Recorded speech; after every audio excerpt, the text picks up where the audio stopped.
প্রধান বক্তার আগমন, শুভেচ্ছা স্বাগতম। কমিটির পক্ষ থেকে নারে তাকবীর, আল্লাহু আকবার। সম্মানিত হাজিরিন, জি যারা দাঁড়ায় আছেন বসেন, ভিতরে ঢুকেন। যদি সিলেট গিয়ে শুনেন তাহলে বুঝতে হবে যে মনে হয় পৃথিবীর দুই রকমের ভাষা আমরা শুনতে পাচ্ছি, বাংলা বলে অনুমান করা যায় না, ঠিক না? চট্টগ্রামের ভাষা আমি বুঝি না, খুব সাংঘাতিক লাগে। সিলেটেরটা বোঝা যায়, ভাই সাহেব বালা আছেন, বাড়ির সকল বালা নেই, খানি খাইছেন না, আপনাদের পেটের খবর বালা নেই, এটা দেখতে বলে। বাংলাদেশের মধ্যে ছোট্ট 56,000 বর্গ কিলোমিটারের একটা দেশের মধ্যে কত রকমের বাংলা আমরা বলি। আমাদের ভারতবর্ষের মধ্যে কত হাজার রকমের ভাষা আছে। এমনি ভাবে পৃথিবীতে কত একটা ভাষার আরো কত উপভাষা রয়েছে, হাজার লাখ করোড় ভাষা পৃথিবীতে রয়েছে। সমস্ত মানুষ ভাষা প্রনাউন্সিয়েশন করেন একটা জিহ্বা দিয়ে। আসমানের নিচে জমিনের উপরে এমন একটি যন্ত্র পৃথিবীর মানুষ কিয়ামত পর্যন্ত বিজ্ঞানীদের পক্ষে এমন একটা যন্ত্র বানানো সম্ভব হবে না, ঠিক না? শুধু এখানে নয়, আলোর গতিবেগ হচ্ছে প্রতি 1 সেকেন্ডে 1,86,000 মাইল। বিজ্ঞানীরা এখন বেশি বলছে, কেউ 3 লাখও বলছে। 1,86,000 মাইল হচ্ছে আলোর গতিবেগ। এখান থেকে যদি আমি একটা টর্চ টিপে ধরি, শুধু বোঝানোর জন্য বলছি, একেবারে ফেন্ডেনের শেষ প্রান্তে গিয়ে আলোটা 1,86,000 মাইল বেগের মধ্যে গিয়ে সেখান থেকে আলোটা স্পর্শ করবে, সেখানে আলোটা সেই ওয়ালে স্পর্শ করবে। এমনি ভাবে সূর্য থেকে আলোটা পৃথিবীতে আমাদের আসতে প্রায় 8.5 মিনিট, মানে 8 মিনিট 20 সেকেন্ড সামথিং সময় লাগে পৃথিবীতে আসতে। সূর্য থেকে আমাদের পৃথিবী দূরত্ব কত মাইল জানা আছে? 9,88,00,000 কিলোমিটার। এখন বিজ্ঞানীরা একটু আরো 19-20 করছে, যাই হোক, তো 8.5 মিনিটের কাছে সময় লেগেছে। আপনারা সকলে সকালবেলা ফজর পড়তে উঠলে পূর্ব আকাশে একটা সূর্য, একটা খুব উজ্জ্বল তারকা দেখা যায় না? আবার সন্ধ্যার সময় আরেকটি তারকা দেখা যায়, যেটাকে আমরা সাঁঝের তারা বলি। ভোরের তারা, সাঁঝের তারা, দেখি না? এই তারাটি একটা হচ্ছে শুক্র গ্রহ আর একটা হচ্ছে মঙ্গল গ্রহ। আমাদের পৃথিবীর একবারই কাছে। মঙ্গল গ্রহ পৃথিবী থেকে দূরত্বটা 49 কোটি কিলোমিটার বা তার চেয়ে একটু বেশি। ভাইয়েরা আমার, সূর্যের আলো পৃথিবীতে আসতে সময় 8.5 মিনিটের মতন লেগে যায়। কিন্তু দেখেন তো, আল্লাহ পাক দুটি চক্ষু আপনাকে দিয়েছেন। এই দুটি চক্ষু দিয়ে যদি আপনি আসমানের দিকে তাকান, সূর্যের আলোর কণিকা পৃথিবীর মাটি স্পর্শ করতে 8.5 মিনিটের মতন লেগে যায়। আপনার এখানে 26,000-এর ডাবল, যত 26,000-এর ডাবল 52,000। এই ছোট্ট, আমি যেখানে আঙ্গুলটা ধরেছি, আঙ্গুলের যে মাথা যতটুকু জায়গায় লাগিয়েছে, ঠিক এই জায়গার মধ্যে 26,000 নার্ভ একটা জায়গাতে, দ্বিতীয়টাতে 26,000, তাহলে কত হয়েছে? 52,000। 52,000 নার্ভ আপনার এই দুইটা এতটুকু জায়গার মধ্যে রয়েছে। সুবহানাল্লাহ। 52,000 নার্ভ এখানে রয়েছে। আর সেখানে আমাদের চক্ষু রয়েছে, সেখানে অসংখ্য রেটিনা রয়েছে। আমাদের এই ছোট্ট চক্ষু দিয়ে যদি আমরা আসমানের দিকে তাকাই, আলোর গতিবেগ যদিও 1,86,000 মাইল বেগে সূর্য থেকে যেই কণিকাগুলি পৃথিবীতে আসে, আপনার চোখের আলো 8.5 মিনিটের প্রয়োজন নেই। আসমানের দিকে যদি তাকান, 1 সেকেন্ডের মধ্যেই আপনার পৃথিবীর জমিন থেকে 9,33,00,000 মাইল দূরে আপনার নজর চলে যায়। শুধু তা নয়, 49 কোটি কিলোমিটার দূরে মঙ্গল গ্রহ দেখতে পৃথিবীর মাটি থেকে 1 সেকেন্ডও লাগে না। আপনার এই ছোট্ট দুটি নজর 49 কোটি কিলোমিটার দূরে চলে যায়। শুধু তা নয়, আপনি আকাশের দিকে যে তাকাচ্ছেন, এমন মিটমিট করছে, এমন তারকা আসমানে আপনি দেখতে পাচ্ছেন। এই তারকাগুলি কত কত হাজার, কত লক্ষ আলোকবর্ষ দূরে রয়েছে, এটা পৃথিবীর বিজ্ঞানীরা হিসাব দিতে পারে না। তাহলে আমরা পৃথিবীতে কয় লাখ বছর বাঁচবো বলেন? কত লক্ষ বছর বাঁচবো? নিঃশ্বাসের 1 সেকেন্ডের ये अगर जारी है तो ये दुनिया, अगर बंद हो गया तो वो दुनिया। अगर ये जारी है तो এই জগৎ, अगर बंद হয়ে গেছে, যদি বন্ধ হয়ে গেছে পরে জগৎ, ঠিক না?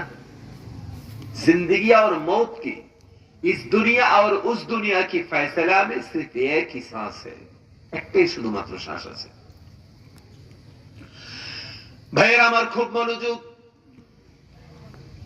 আমাদের পৃথিবীর জীবন একেবারেই সীমিত থেকে সীমিত। আমাদের পৃথিবীর জীবনের 1 সেকেন্ডের কোনো গ্যারান্টি, কথা বলেন?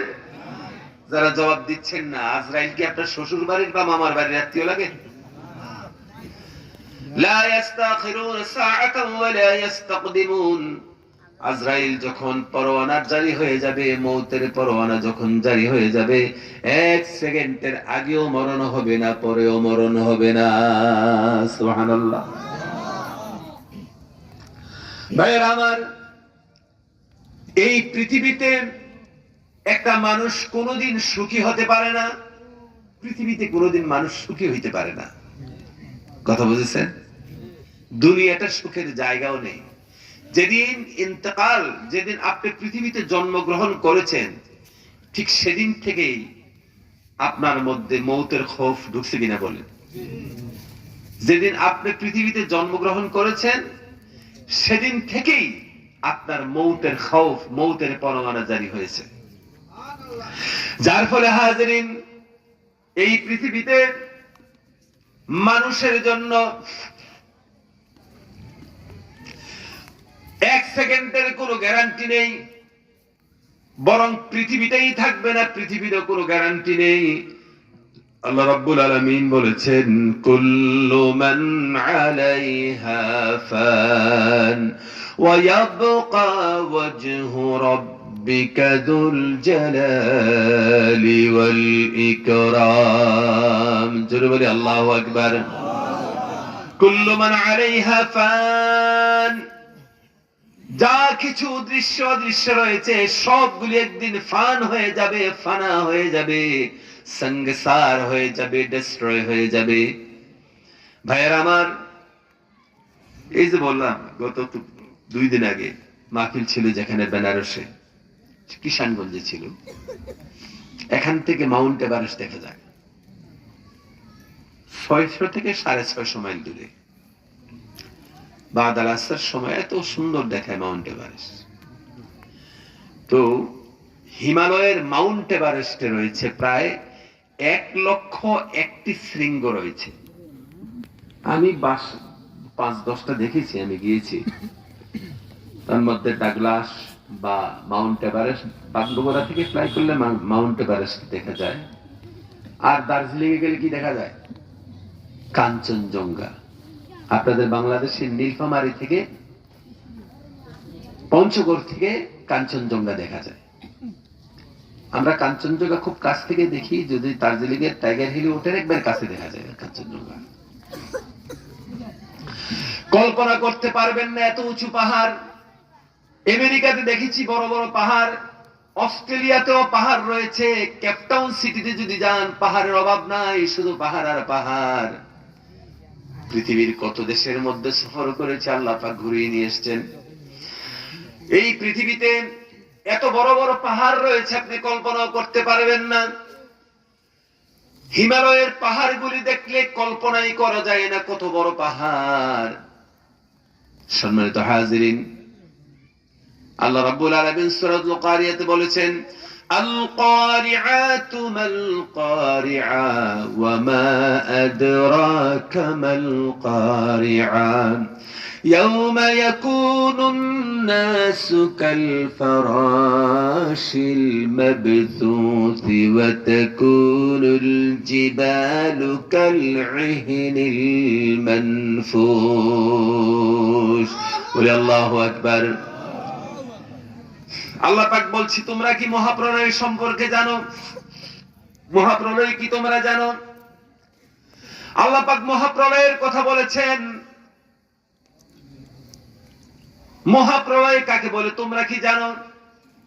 পৃথিবীকে এমন ঝাঁকুনি আল্লাহ পাক বলবেন ইযা যুলজিলাতিল আরদু জিলজালাহা ওয়া আখরাজাতিল আরদু قالها وقال الإنسان ما لها বলি আল্লাহু আকবার। জালজালা হবে, প্রচন্ড জালজালা হবে। জালজালা বুঝেন তো? আতকুয়া, ভূমিকম্প। ভূমিকম্প আসলে ডর লাগে, ভয় লাগে তো নাকি? পরশুদিন আপনাদের এখানে যখন ভূমিকম্প হলো তখন আমি ঢাকাতে ব্রেকফাস্ট করছি। যখন এভাবে কাঁপুনি শুরু হয়েছে, আমার হাতের মধ্যে একটা রুটি ছিল, তো রুটি এর সাথে রুটির প্লেট আছে। এখন এতটাই হতভম্ব হয়েছি যে ঘর থেকে বের হওয়ার সময় রুটিও নিয়েছি, সাথে প্লেটও নিয়ে গেছি। একজন বলছে ভাই কি দিমাগ খারাপ হয়ে ইয়ার প্লেট লোক নিকাল গেয়া কর্ম গিয়ে মনে তো নেই যে আসলে হাতে প্লেট আছে নাকি আছে। ভয় লাগে কিনা? রাশিয়া একটা ভয়েজার ছেলে ছিল মহাশূন্যে, রকেট ছেলে ছিল। টেকনিক্যাল কোন একটা ফল্টের কারণে, এটা সম্ভবত আমরা তখন খুব ছোট, 80-র দশকের কথা হতে পারে, তখন রাশিয়া বলেছিল যে এটা যে কোনো সময় পৃথিবীতে ফসকে পড়তে পারে, আছড়ে পড়তে পারে। মানুষ তো পাগল হয়ে গিয়েছিল যে কার মাথায় পড়ে আল্লাহ জানে। শেষ পর্যন্ত পড়ছে এটা প্রশান্ত মহাসাগরে। ভাইয়েরা আমার, একটা জীবন্ত কোরআনের কিছু কথা বলবো, শুনবেন। আল্লাহ পাক বলেছেন ওয়াতাকুনুল জিবালু কালইহনিল মানফুস। আরেকটা আয়াত যোগ করছি, বুঝতে সুবিধা হবে। আল্লাহ পাক বলেছেন ওয়াল আসরি ইন্নাল ইনসানা লাফি খুসর। আল্লাহ পাক সময়ের কসম করেছেন, আবার এখানে বলেছেন ওয়াতাকুনুল জিবালু কালইহনিল মানফুস। এই দুটি আয়াতকে যদি পাশাপাশি রাখেন, দুই সূরার দুটি আয়াত, হ্যাঁ, দুটি আয়াত যদি পাশাপাশি রাখেন, আমেরিকার একজন বিজ্ঞানী আজ থেকে 17-18 বছর আগে বলেছেন যে পৃথিবীর হায়াত একবারে শেষ হয়ে গেছে, পৃথিবী বেশি দিন নাই। এই সৃষ্টি জগতের হায়াত একেবারেই 11 টাওয়ারে চলে এসছে।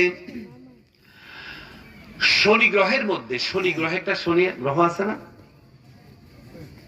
আমাদের সোলার সিস্টেমে, একটি গ্রহের নাম কি? শনি, বিপদ গ্রহ, তাই তো?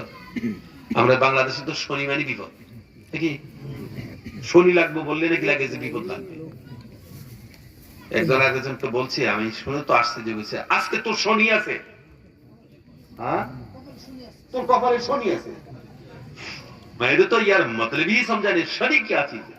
बोले ये शनि मतलब হচ্ছে বিপদ, ঠিক নেই? এই বিপদ গ্রহ, এই বিপদ গ্রহের মধ্যে বিপদ ঝুলে আছে। এক একটা বিপদ, বিপদ গ্রহ ঠিকই আছে নাম রাখা, এটার মধ্যে এক একটা পাথর আছে। এই যে একটা বেল্ট আছে, বেল্টের মধ্যে কিছু পাথর আছে, এক একটা পাথর পৃথিবীর 1/3 সমান। এক একটা পাথর এই পৃথিবীর 3/1 সমান, এরকম বড় বড় পাথর। ভাইয়েরা আমার, এত বড় বড় পাথর, বিজ্ঞানীরা বলেছেন যে পরিমাণে, যেই শক্তি নিয়ে এই বেল্টের মধ্যে পাথরগুলি চুপসে আছে, এখন আস্তে আস্তে করে পাথরগুলি লুজ হয়ে যাচ্ছে, যে কোনো সময় ফসকে যেতে পারে। আর যদি মহাশূন্যের মধ্যে এমন একটা পাথর যদি ফসকে যায় তাহলে এটা যদি পৃথিবীর মধ্যে একটুখানি যদি টাচ করে সেকেন্ডের মধ্যে পৃথিবী পাউডার হয়ে আসমানের মধ্যে উঠতে থাকবে, এটাই আল্লাহ পাক বলেছেন ওয়াতাকুলুল জিবালু কালইহিনিল মানফুস। বলি আল্লাহু আকবার। আসরের কথা কেন বললাম?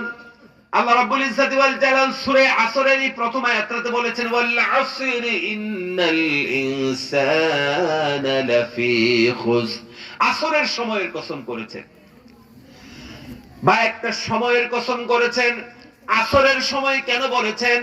পৃথিবীর বিজ্ঞানীরা এখন এটা ক্যালকুলেশন করে বলেছেন পৃথিবী যেদিন সৃষ্টি হয়েছে সেদিন থেকে আজ পর্যন্ত পৃথিবীকে যদি ক্যালকুলেশন করা হয়, এই পৃথিবীর হায়াতের আসরের সময় মুহাম্মদ রাসূলুল্লাহ সাল্লাল্লাহু আলাইহি ওয়াসাল্লাম পৃথিবীতে এসেছেন। বলেন সুবহানাল্লাহ। আসরের আযান হয়ে গেলে, নামাজ হয়ে গেলে মাগরিবের বেশি আর যেমন থাকে না। মুহাম্মদ সাল্লাল্লাহু আলাইহি ওয়াসাল্লাম পৃথিবীতে এসেছেন, তার মানে পৃথিবীর আসরের বেলায়, পৃথিবীর হায়াতের আসরের সময় নবীজি পৃথিবীতে এসেছেন। নবীজি পৃথিবীতে এসেছেন তার মানে হচ্ছে পৃথিবীর হায়াত আর বেশি দিন নাই। সুবহানাল্লাহ বলেন। ভাই আমার, রাসূল করিম সাল্লাল্লাহু আলাইহি ওয়াসাল্লামকে আল্লাহ পাক প্রথমে নবী বানিয়েছেন আদমের আগে না পরে? যদি বলেন। একটা ছোট্ট কথা বলে সামনে এগিয়ে যাই। ওয়াইজ কুলনা লিল মালাইকাতু ইন্নী জাইলুন ফিল আরদি খলিফা। কোরআন শরীফে আছে নি আয়াতটা? কত বারাতে আছে? একবারে শুরুতেই সূরা বাকারা। আল্লাহ পাক ফেরেশতাদেরকে বলেছেন ওয়াইজ কুলনা লিল মালাইকাতি ইন্নী জাইলুন ফিল আরদি খলিফা, আমি দুনিয়াতে খলিফা নিযুক্ত করতে চাই। এখন খলিফা শব্দের বাংলা অর্থ কি বলেন? প্রতিনিধি। খলিফা শব্দের অর্থ হচ্ছে পৃষ্ঠপোষক বা প্রতিনিধি বা রিপ্রেজেন্টেটিভ। ঠিক নেই বলেন? আচ্ছা বলেন তো, প্রতিনিধিকে যেটাকে পৃষ্ঠপোষক বলি, পৃষ্ঠপোষক আমরা স্বাভাবিকভাবে বুঝি আমার অনুপস্থিতিতে আমার পেছনের যে কাজটা যিনি করবে এটাই তো পৃষ্ঠপোষক, নাকি? ভুল বললে বলেন, আমি তাহলে শুধরে নেব। এটা তো প্রতিনিধি। আচ্ছা বলেন, খালক থেকে খলিফা শব্দ এসেছে, খালক মানে পিছে। বুঝেন তো? আল্লাহর কোন ডান বাম আছে? আপনার যেমন ডান আছে, বাম আছে, আর 10 দিক আছে আপনার। আল্লাহ পাকের আপনার যেরকম 10 দিকের প্রভাব আপনার উপরে পড়ে, ঠান্ডা গরমের প্রভাব পড়ে, শীত গরমের যেভাবে প্রভাব পড়ে, এরকম কোন প্রভাব আল্লাহ পড়ে? এগুলির সাথে আল্লাহ পাক সম্পৃক্ত নন। আল্লাহর যদি পেছন না থাকে, আল্লাহ পাকের যদি পেছন না থাকে, তাহলে খালফ কিসের হলো?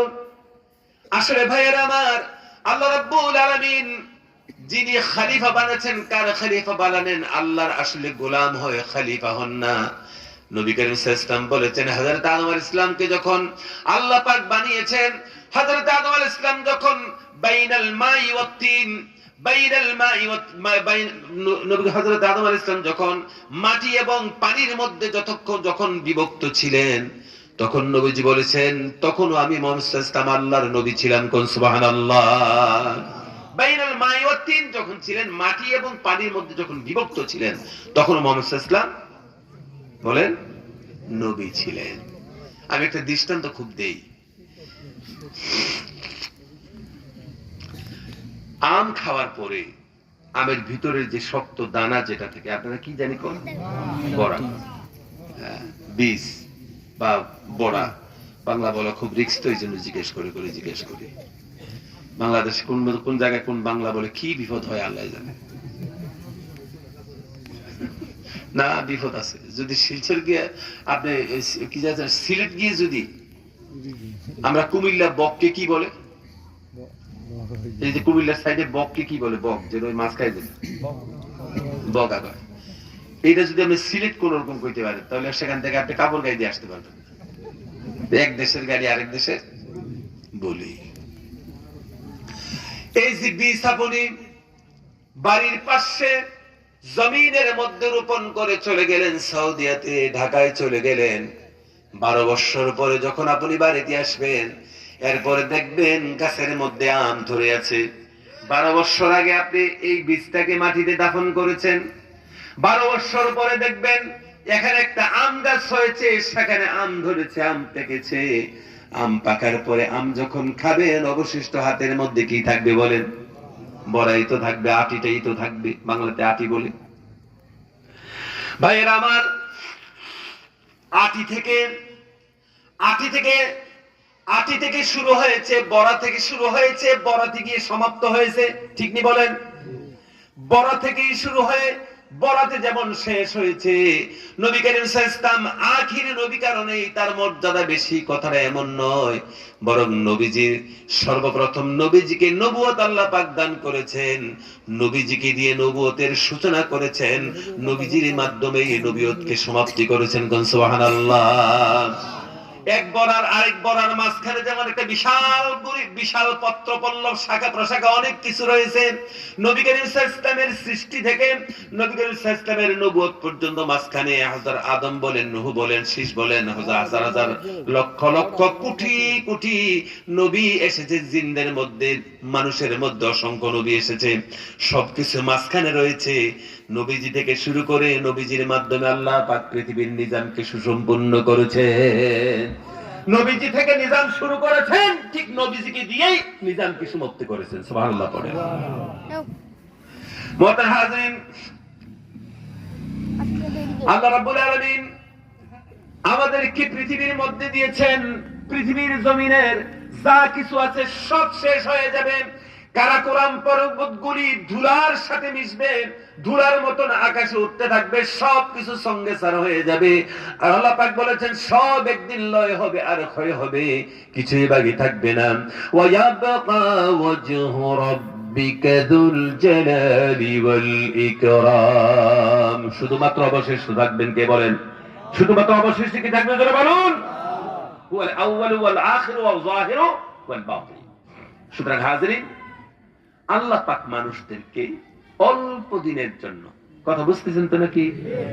আল্লাহ পাক কয়েকদিনের জন্য মানুষকে পৃথিবীতে পাঠিয়েছেন। মানুষের দুনিয়ার হায়াতটা যদি 1000 বছর, 1 লক্ষ বছর যদি পৃথিবীতে হায়াত পায়, এই মানুষটাকে যদি কিয়ামতের ময়দানে প্রশ্ন করে তুমি পৃথিবীতে কতদিন হায়াত পেয়েছিলে, মানুষটা জবাবে বলবেন কান্নাহুম ইয়াওমা ইয়ারাউনাহা লাম ইয়ালবাসু ইল্লা আশিয়াতান আও দুহাহা। বলি আল্লাহু আকবার। মানুষটা বলবে পৃথিবীর জমিনে আমি এক সন্ধ্যা আর এক সকালের বেশি বসবাস করি নাই। পৃথিবীর লক্ষ বৎসর ধন তার কাছে আখিরাতের তুলনামূলক ভাবে একটা সন্ধ্যা আর একটা সকালের মতো এর চাইতে বেশি মনে হবে না। অনাদি অনন্তকাল একটা আমাদের জীবন রয়েছে, কথা খুব মনে রাখবেন হাজিরিন। আল্লাহ রাব্বুল আলামিন এই পৃথিবীতে আমাদেরকে প্রেরণ করেছেন একটা উদ্দেশ্য নিয়ে, একটাই মাত্র উদ্দেশ্য নিয়ে আল্লাহ পাক পৃথিবীতে মানুষ প্রেরণ করেছেন আর জিনদেরকে প্রেরণ করেছেন। মা খালাকাতুল জিন্না ওয়াল ইনসা ইল্লা লিয়াবুদুন। মানুষকে আর জিনকে আমি অন্য কোনো কারণে বানাই নাই, বানিয়েছি শুধুমাত্র আমার ইবাদতের জন্য। মুহতারাম হাজিরিন, আল্লাহ রাব্বুল আলামিন মানুষ আর জিনকে ইবাদতের জন্য বানিয়েছেন। মানুষ আর জিন এই পৃথিবীতে ইবাদত, তার দ্বিতীয় কোনো উদ্দেশ্য নেই, একমাত্র ইবাদত করা, এই দুই জাতির। মুহতারাম হাজিরিন, আল্লাহ রাব্বুল আলামিন মানুষ আর জিন ব্যতীত যত সৃষ্টি জগৎ আজ পর্যন্ত 83 কোটি রকমের প্রাণী পৃথিবীতে আবিষ্কৃত হয়েছে। যে 83 কোটি রকমের প্রাণী পৃথিবীতে তার অস্তিত্ব পাওয়া গিয়েছে, আসলে এটা 83 কোটি নয়, এটা কত হাজার কোটি গিয়ে দাঁড়ায় এটা আল্লাহ পাক ভালো জানে।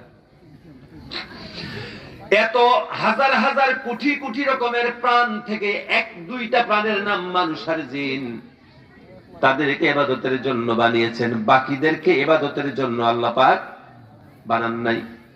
তাদের জন্য ওহীও নাজিল হন নাই, তাদের জন্য ওহী নাজিল করেন নাই। মানুষ আর জিনের জন্য আল্লাহ পাক ওহী দিয়েছেন, আর সমস্ত মানুষ আর জিন ছাড়া বাকি সমস্ত প্রাণীদেরকে আল্লাহ পাক জন্মসূত্রে জ্ঞান দিয়েছেন। মানুষ আর জিনকে আল্লাহ পাক জন্মসূত্র বোকা বানিয়েছেন, জন্মসূত্রে কোনো জ্ঞান দেন নাই। আমরা যদি কোনোদিন পানিতে না নামি, আপনার বয়স 50 বছর হয়েছে, আপনি কোনোদিন পানিতে নামেন না, 50 বছর পরে নেমে আপনি সাঁতার করতে পারবেননি। কথা বলেন ভাইরা আমার, আপনি কোনোদিন সাপ দেখেননি।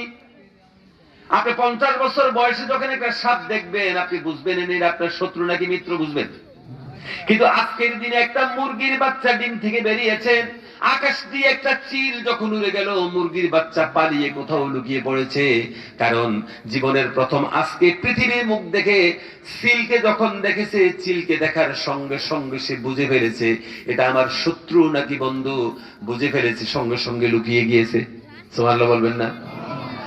এত বড় বিশাল বড় একটা গরু আছে, বিশাল বড় মহিষ আছে, ঘোড়া আছে, মুরগির বাচ্চা আর হাঁসের বাচ্চা তাকে ভয় পায় না।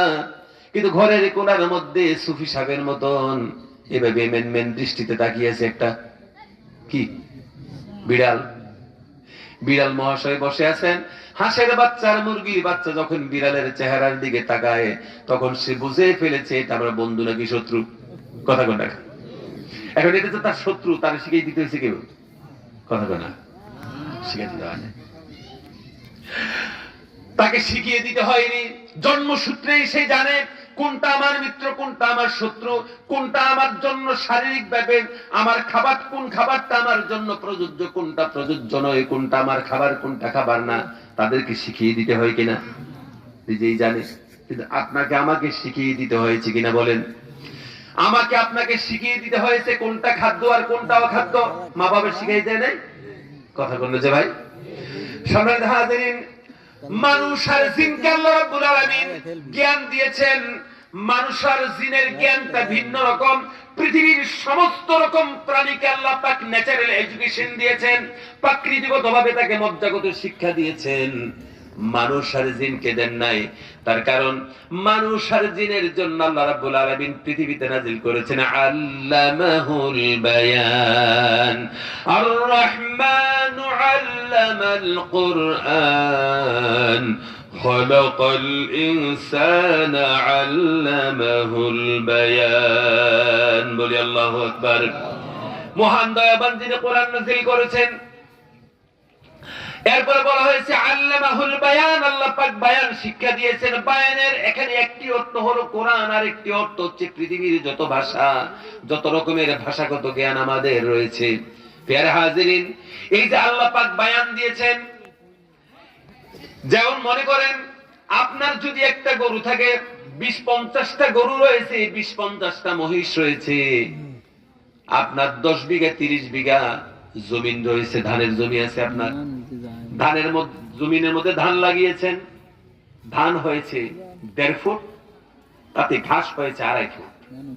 এখন এই এতগুলি ঘাসের মধ্যে ধান কি এখন খুঁজে পাওয়া যাবে? গরুর প্রধান খাদ্য কি ঘাসে তো নাকি? আপনাদের দেশে কি গরু মহিষের ঘাসে? গরুর মুখের মধ্যে যে একটা টুপির মতন কি জানি লাগাইছে, বেদ দিয়ে বানায়, ঠোঁয়া ফোফা, ঠোয়াও বলে ফোফাও বলে, ঠোয়া। আচ্ছা, ওরা কি চিনেছেন তো নাকি? ওই যে মুখে যে টুপিটা লাগায়, ঠোয়া না কি মুফা, ফোফা। যাক, আরেকটা কোন দেশে গেলে আবার কোনটা বাইরে গেলে ওনাকে চিনছেন তো? হোফা চিনছেন? মুখের মধ্যে হোফা লাগিয়ে ক্ষেতের মধ্যে দাঁড় করেছেন, এইভাবে দাঁড় করে এরকম একটা মাইক দিয়ে বাংলা, আরবি, উর্দু, ফার্সি সমস্ত ভাষা দিয়ে গরুর সামনে ওয়াজ করেছেন অন্তত 1.5 ঘন্টা। হে আমার স্নেহের গরুরা, এই জমিনে যতগুলি ধান হবে, যখন খের হবে, খেরগুলি তোমাদের জন্য খাওয়াবো। আর ধান হলে শুধুমাত্র চালটা আমরা খাবো, ধানের উপর যে কভার, যেটাকে তুষনা কি জানি বলে বাংলায়, সব কিছু তোমার জন্য খাওয়ার ব্যবস্থা করা হবে। এখন তোমাদের মুখ থেকে সেই ঠোঁয়াটা খুলে দেওয়া হবে। খুলে দেওয়ার পরে এই জমিনে যতগুলি ধানের গাছ আছে, একটাও তোমরা কামড় দিবে না, খাবে না, কবিরা গুনাহ। একটা ধান গাছ কামড় দিলে 1 লক্ষ গুনাহ হবে, 2টা কামড় দিলে 3 লক্ষ হবে, 4টা কামড় দিলে 10 লক্ষ হবে। এইভাবে গুনাহের হিসাব দিয়ে মুখ থেকে বললেন, মুখ থেকে ঠোঁয়া খুলে দিলেন, আর বললেন শুধুমাত্র তোমাদের জন্য হালাল হচ্ছে ঘাস খাওয়া, ধানগুলি খাওয়া তোমাদের জন্য হালাল নয়। মুখ থেকে ঠোঁয়া খুলে দিলেন, আপনার ভদ্র ঘরের ভদ্র গরুরা জিন্দেগিতে ধান খাবে না। কি বলেন? শুরুতে ওইটা থেকে বাজারে 1.5 ঘন্টা ওয়াজ কারি শুনাইলেন কোন 1.5 ঘন্টা কারি ওয়াজ গরুর শুনাইলেন। আপনারা রাগ করতেছেন না তো?